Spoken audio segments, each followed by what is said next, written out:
Hi friends. कभी कभी ऐसा होता है दोस्तों कि कोई अच्छी कंपनी भी because of the market sentiment जरूरत से ज्यादा अंडरवैल्यूड हो जाती है। एक शॉर्ट टर्म थिंकिंग वाले पर्सन के लिए तो ये हो सकता है कि एक चिंता का विषय हो, लेकिन एक लॉन्ग टर्म इन्वेस्टर के लिए ऐसा होना हमेशा एक खुशी की बात होती है। इट्स लाइक अमेजोन और फ्लिपकार्ट की सेल कि जहां आपको हर चीज 50% डिस्काउंट पे मिल रही है। तो अगर आप एक लॉन्ग टर्म थिंकर हैं तो हमेशा हाई क्वालिटी कंपनीज जो अट्रैक्टिव वैल्यूएशंस पर मौजूद है उन पर नजर रखना आपको चाहिए, और उससे आप एक समझदार इन्वेस्टर बनकर के अच्छे से अपनी पोर्टफोलियो बिल्ड कर सकते हैं। इसी सीरीज में दोस्तों आज हम बात करने वाले एक ऐसी कंपनी की जिसके बारे में बहुत सारे लोगों ने मुझसे क्वेश्चन भी पूछा था कि सर इसमें हो क्या रहा है। नाम है दोस्तों कंपनी का HBL। और HBL में आपने देखा होगा बहुत ज्यादा प्राइस करेक्शन हो चुका है। और ये सब क्यों हुआ है, आगे क्या है, बिजनेस मॉडल कैसा है कंपनी का, क्या ये ओवरऑल एक unique selling proposition, unique business proposition रखने वाली कंपनी है, और क्या लॉन्ग टर्म के हिसाब से इसमें जो अभी के वैल्यूएशन है वो अट्रैक्टिव है या नहीं है। ये सारी चीजों को देखेंगे, कंपनी के बारे में जो कुछ नया हो रहा है एक बार उन सबको डिस्कस करेंगे इसी वीडियो में। सो पूरा वीडियो देखिएगा दोस्तों ताकि HBL पर आपके सारे सवालों के आंसर मिल सके। सो लेट्स बिगिन HBL का सागर नोवेल्स।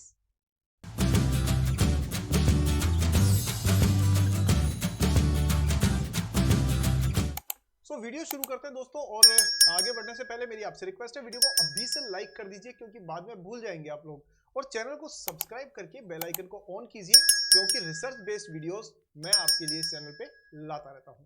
चलिए अब बात करते हैं हम लोग HBL पावर की। तो HBL पावर का नाम हो चुका है HBL इंजीनियरिंग, और नाम से ज्यादा फर्क नहीं पड़ेगा क्योंकि काम से ज्यादा फर्क पड़ता है इधर। तो यहाँ देखिए करती क्या है कंपनी, तो मेरे हिसाब से वैसे तो सब लोगों को पता होगा, लेकिन फिर भी मैं एक बार सबकी जानकारी के लिए बता दूं कि दोस्तों ये कंपनी रेलवे सेक्टर के लिए बैटरीज का एक इंपॉर्टेंट सप्लायर है। अब खास बात यह कि ये बैटरीज का सप्लायर है। सिर्फ क्या बैटरी बनाती है कंपनी, तो आंसर है बिल्कुल नहीं।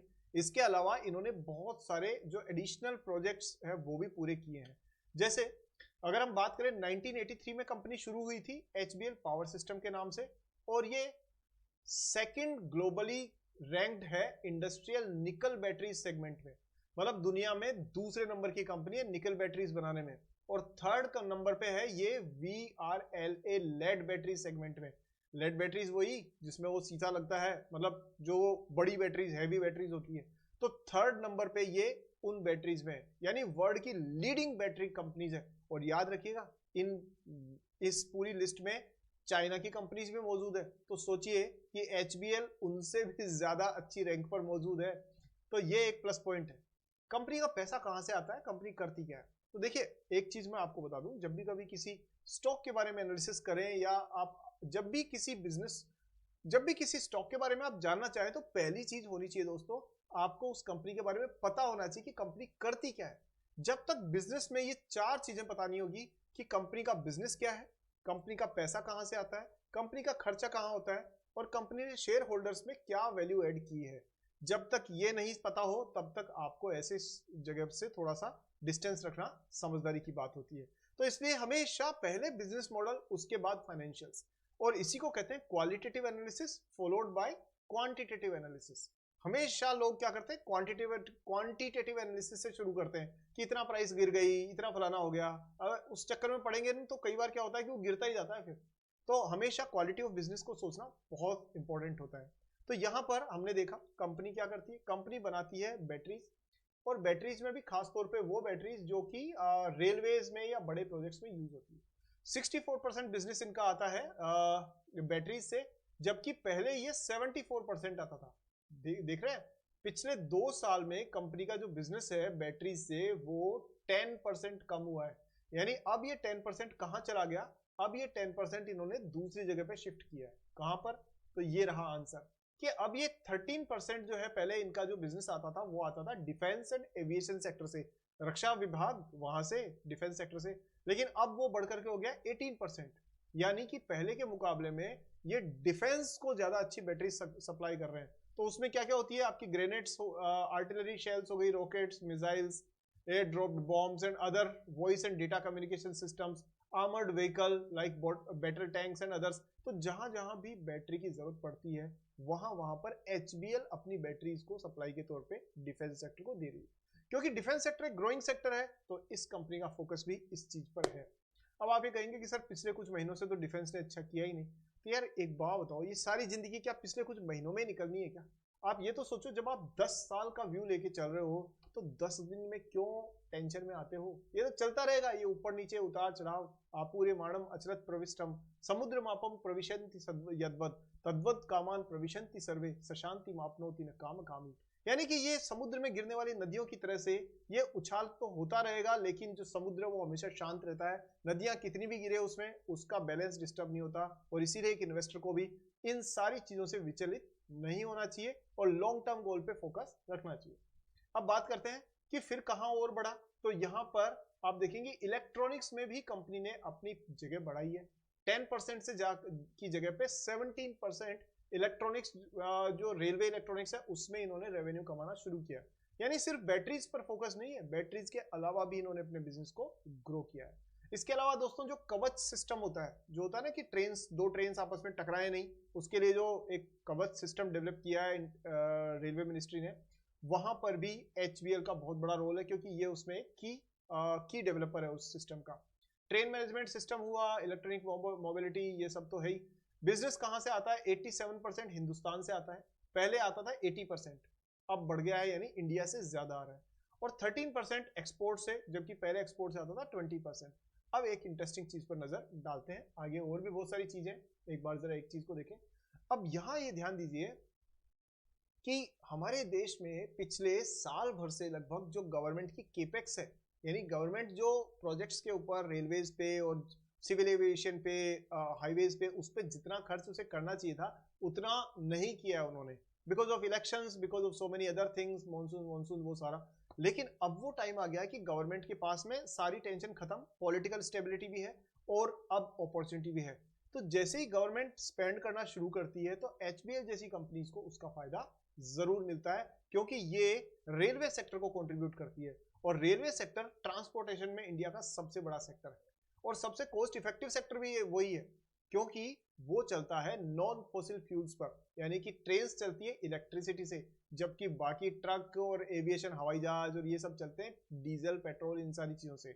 तो कहीं ना कहीं गवर्नमेंट चाहती है कि हमारा जो इंपोर्ट का बिल है वो कम किया जा सके, और उसमें रेलवे सेक्टर का एक बहुत बड़ा रोल है। तो जब गवर्नमेंट का फोकस वापस से रेलवे सेक्टर के प्रोजेक्ट्स के ऊपर जाएगा, ऑटोमेटिकली HBL जैसी कंपनीज को उसका फायदा जरूर मिलेगा। अब इसके बाद में हम देखते हैं, ये तो बिजनेस मॉडल हो गया। नंबर्स की बात करें, 13,000 करोड़ की मार्केट कैप है, 470 के आसपास में प्राइस चल रही है, which is kind of okay. अगर देखें इंडस्ट्री P 25 है और इसका 39 है, तो आप डायरेक्टली कंपेयर नहीं कर सकते, क्योंकि इंडस्ट्री में और बहुत सारी कंपनीज है जो अलग अलग सेगमेंट को केटर करती है। बट ओवरऑल अगर आप पैग रेशियो देखें तो ये 1 से कम है, that means it is under valued company. इसके अलावा अगर आप देखें कंपनी पे डेट तो है ही नहीं, बिल्कुल छोटा सा डेट न के बराबर है। रिटर्न ऑन इक्विटी 27% दी है। अब ये बात आती है कि भाई इतना हो गया तो फिर ये करेक्शन क्यों है, इतना भयंकर करेक्शन क्यों आया है? क्या ये करेक्शन जो है वो सिर्फ और सिर्फ सेंटिमेंटल है, या ये करेक्शन रियल बिजनेस की वजह से है? तो इसको जरा हम लोग देख लेते हैं। तो रियल बिजनेस पे नजर डालें आप, तो आप देख सकते हैं कि कंपनी का जो यहां देख सकते हैं, ये है EV टू EBITDA मॉडल, और EV टू EBITDA जो है उसमें आप देखेंगे खास तौर पे कि कंपनी का जो EBITDA है, यानी कि प्रॉफिट है, वो तो बढ़ता जा रहा है। आप देख रहे हैं लंबी लंबी ब्लू कलर की बिल्डिंग्स, लेकिन जो इकोनॉमिक वैल्यू, एंटरप्राइज वैल्यू है, वो नीचे होती जा रही है। इससे पता पड़ता है कि जो EV है, यानी P मल्टीपल और बाकी सारे जो वैल्यूएशन है, वो उतना अट्रैक्टिव नहीं है। और उसकी एक वजह है कि जब वैल्यूएशन पहले बहुत ज्यादा थे तो उसकी वजह से करेक्शन आना स्वाभाविक था इसमें। तो यहाँ पर कहीं ना कहीं ये मान के चलिए कि ये करेक्शन होता है, ये टाइम करेक्शन भी होते हैं, प्राइस करेक्शन भी होते हैं, और उसी का एक हिस्सा है। लेकिन क्या कंपनी की बिजनेस परफॉर्मेंस खराब है? तो उसका आंसर है बिल्कुल भी नहीं भाई साहब, ऐसा तो कतई नहीं है। क्योंकि देख सकते हैं आप 349 करोड़ से जो सेल्स थी वो करीब करीब 520 करोड़ के आसपास पहुंची। दिसंबर में हल्का सा डाउन हुई है, इसमें तो कोई दो राय नहीं है। हाँ मतलब देखो, सेंटिमेंटली और थोड़ा सा बिजनेस में स्लो डाउन तो सारे सेक्टर में है, लेकिन क्या कोई बिजनेस कोलैप्स हो गया है, बहुत बुरा हाल है? तो ऐसा नहीं है। वीक नंबर्स, स्ट्रॉन्ग नंबर्स, ये चीजें चलती रहती है।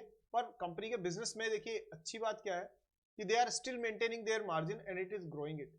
तो 11% मार्जिन था, वो 17% हुआ, 22 और अभी 21 के आसपास में चल रहा है कंसिस्टेंटली पिछले काफी क्वार्टर्स से। तो कंपनी का बिजनेस मार्जिन जो है वो बेटर है, इंटैक्ट है, और इसका मतलब कंपनी अच्छे प्रॉफिटेबल बिजनेस पे फोकस कर रही है। कंपनी का प्रॉफिट मार्जिन, ईपीएस लगातार बढ़ा हुआ है। देखिए 0.93 था कभी इसका ईपीएस, अब हो गया 10.13 और लास्ट में हो गया 11.31। ये अर्निंग पर शेयर है। तो अगर हम देखें तो कंपनी की ओवरऑल जो हमें जो फर्क पड़ता है एज एन इन्वेस्टर, वो ईपीएस से ज्यादा फर्क पड़ता है, ना कि एबिटा से। एबिटा से फर्क ये पड़ता है कि वो ओवरऑल पिक्चर को दिखाती है। ईपीएस से फर्क ये पड़ता है कि हमें पता पड़ता है हमारा जो शेयर अगर पड़ा हुआ है हमारी जेब में, तो उसके ऊपर कंपनी कमा के कितना दे रही है। So this is how the EPS has to be seen. अब इसके बाद में आप देखें तो बाकी सारे नंबर्स भी ठीक ठाक है, कोई प्रॉब्लम नहीं है। छोटा मोटा स्लो डाउन, स्लम्प ये आना एक पॉसिबल सी एक नॉर्मल सी बात है। एफआईआईज डीआईआईज की तो खैर इसके अंदर थोड़ी फ्लक्चुएशन चल रही है, होल्डिंग बढ़ा देते हैं, कम कर देते हैं।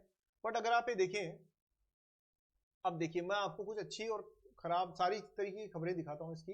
तो पहली चीज ये है कि HBL engineering shares it's hit record high after winning 1522 crore रुपए का कवच ऑर्डर। तो इनको ये ऑर्डर मिला है दिसंबर 2024 में, 2-2.5 महीने पहले। 1500 करोड़ का ऑर्डर कहां से मिला है? एचबीएल इससे, रेलवे से, कवच का ऑर्डर। साथ में अगर आप देखें तो इनका जो, एक सेकेंड, ये इनको एक 410 करोड़ का ऑर्डर भी मिला हुआ है, जो अभी कुछ टाइम पहले ही मिला है, लगभग 2 वीक पहले। साथ में इसका engineering reports 93% profit surge amidst high valuation.